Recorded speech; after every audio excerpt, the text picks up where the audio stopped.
I was watching Radiohead Tarek Amar on last night, or within the last couple of days, recorded a Breakthrough News, I think it is. And he was expressing that he didn't understand the status quo for whom it is inconvenient to pass a moral judgment about something like Gaza. I believe I am categorized by the St. Louis Post Dispatch as a useful idiot.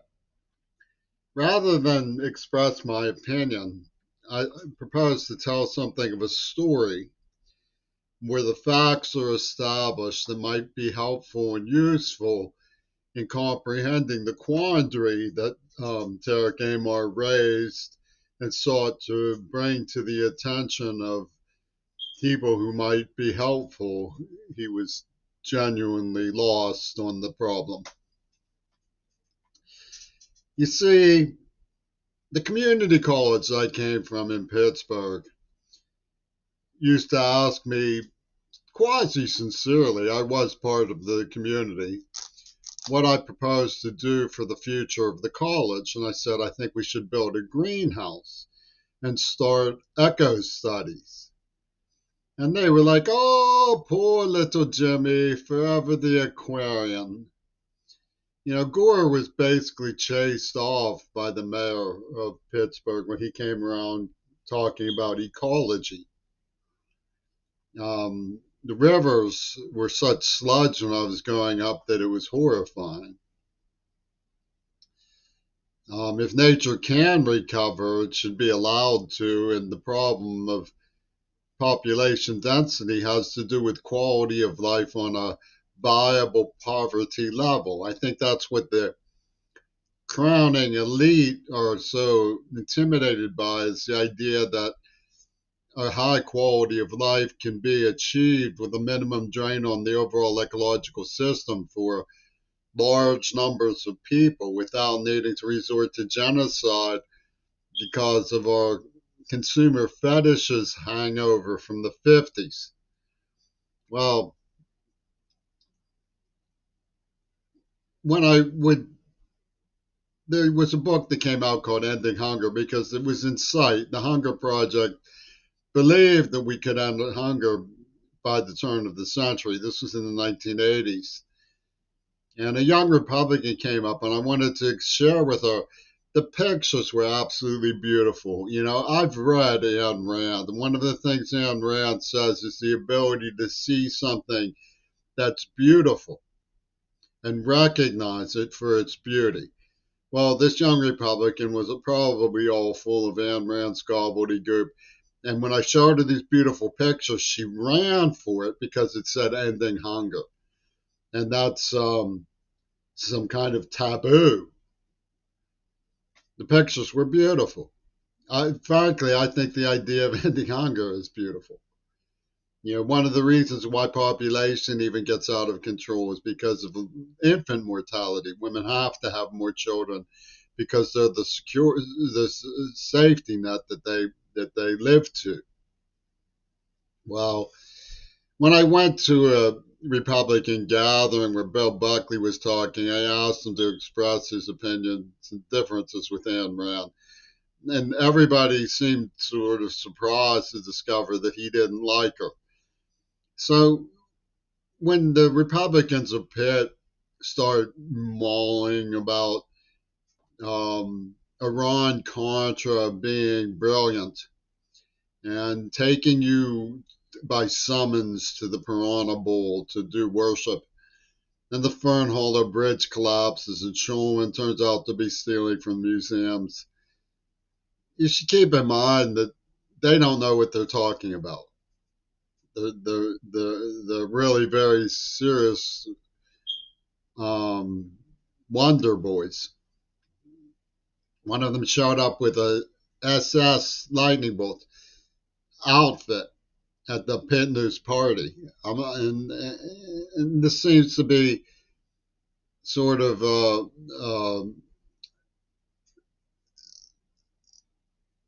attempt to outdo one another in level of studied ignorance.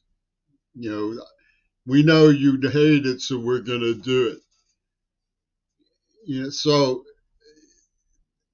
if you look at the problem of ecology from Reagan's point of view, I wrote to him and asked him about his ecology program, and he said, he sent me a list of his prerogatives, and the bottom, the last thing was ecology. I believe in clean environment so long as each American gets a piece of the expanding pie.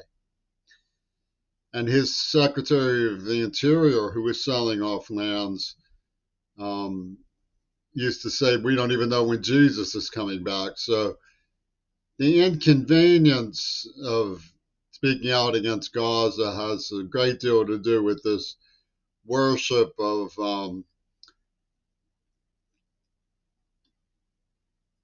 red lines along the Jesus channel.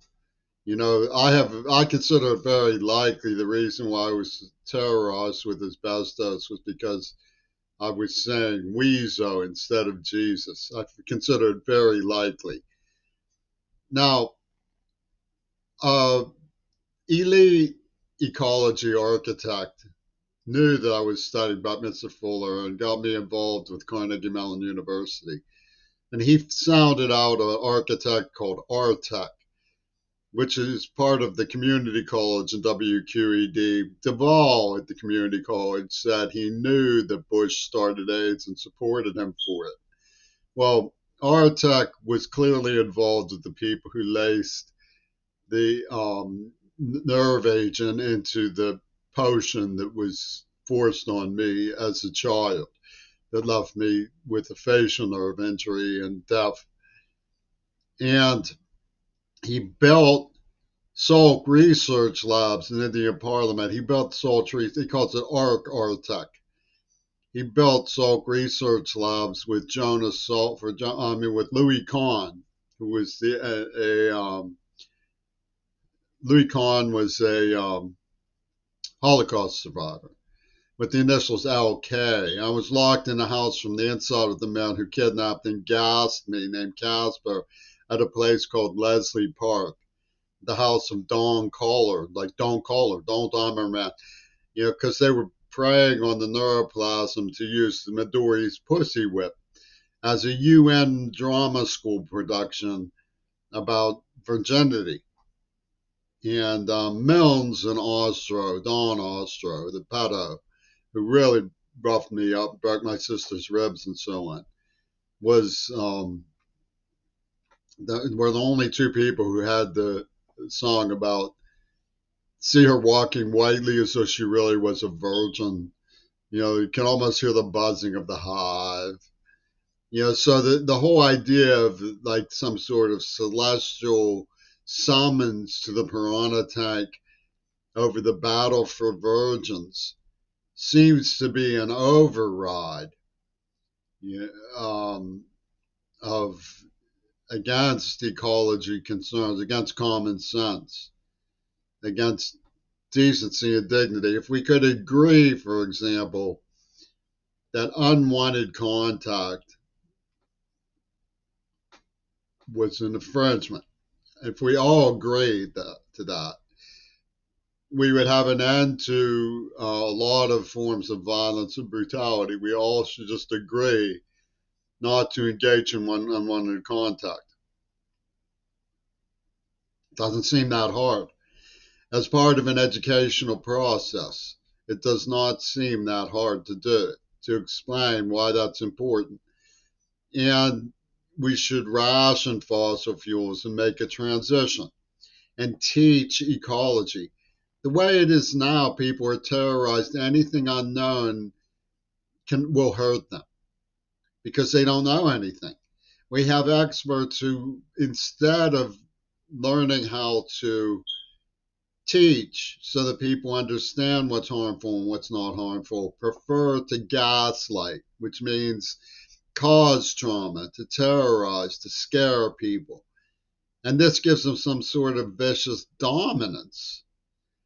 What is hard about seeing that ecology in a community college should be welcome? How is that hard to understand? It doesn't seem to me to be hard to understand. Yet, for some reason in Pittsburgh, it's like the epitomizes the absurdity of anti Zionist um, love slavery to the Jewish cause or something. You know, I mean, if you actually diagnose Pittsburgh, there's a lot of that in their super hypnography.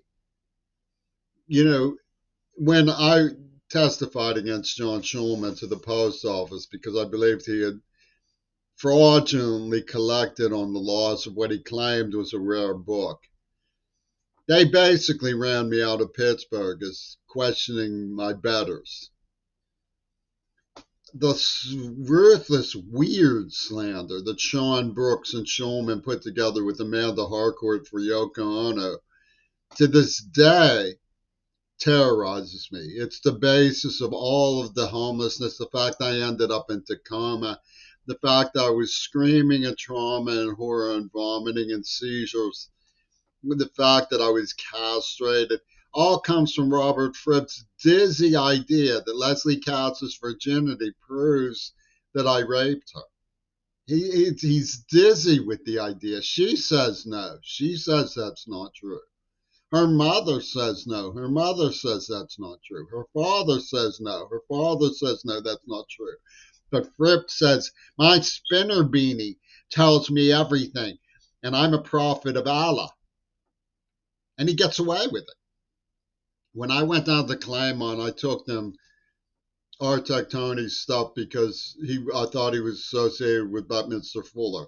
Derek Parfit interviewed Tony and asked him, you're trying to help the third world? And Tony said no, and I was sort of put off by that, put me off on guard about it. But the idea was very reasonable that you mass produce housing that's cheap so that you have ecologically sound, viable poverty. And these were potentially the sort of thing, they were based on ball joint struts and panels.